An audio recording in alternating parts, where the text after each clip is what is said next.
It is both an honor and a privilege to chair the 81st session of the Economic and Social Commission for Asia and the Pacific.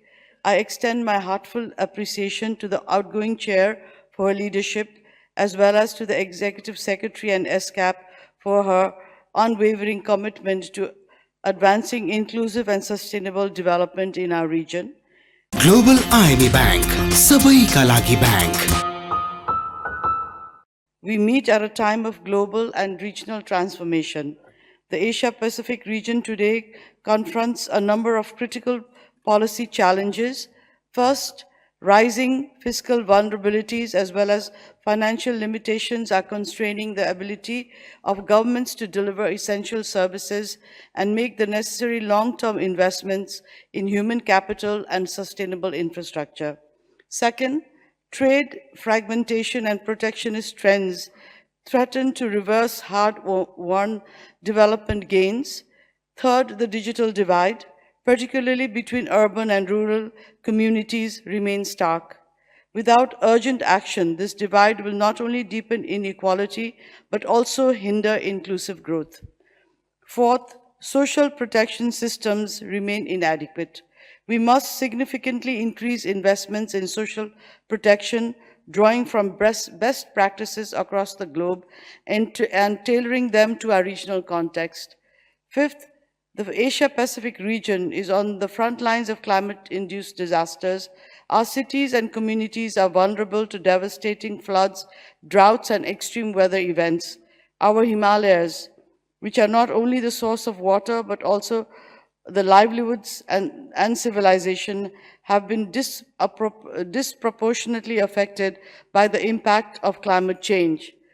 Building climate resilience and investing in early warning systems is not a choice, but a necessity. And Nepal is going to organize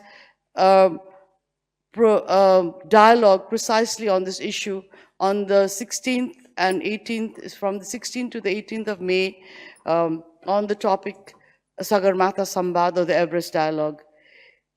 However, it is good to see that in response, many of our governments have already taken important steps. But if we are to succeed in protecting the well-being of our people and planet, we must do more, and we must do it together. This brings me to the theme of this session: regional cooperation for resilient and sustainable urban development in Asia and the Pacific. Urban areas are, of course, the engines of growth. Innovation and opportunity are also the key engines of urban areas, and that's why our urbanization process is also very fast-paced. But unplanned urbanization brings about many problems. We must have well-planned urban development to ensure that we achieve resilient and sustainable urban development. We must invest in cities that are inclusive, green, and resilient, strengthen urban networks and city-to-city cooperation, plan proactively for demographic transitions, and mobilize diversified financing. Let me conclude by emphasizing the importance of regional cooperation in these endeavors. No country can tackle these challenges alone. Regional cooperation is essential. It is what binds our collective efforts and the force that multiplies the impact of national actions.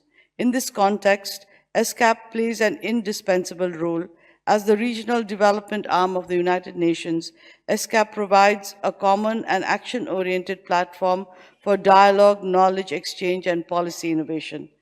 At a moment when uncertainties permeate the future, the work of SCAP is vital to harness regional cooperation and collaboration to realize internationally agreed upon development goals.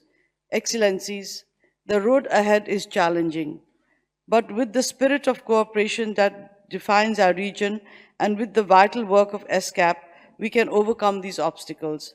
Let us reaffirm our shared commitment to inclusive development, to regional cooperation, and to the values of the United Nations.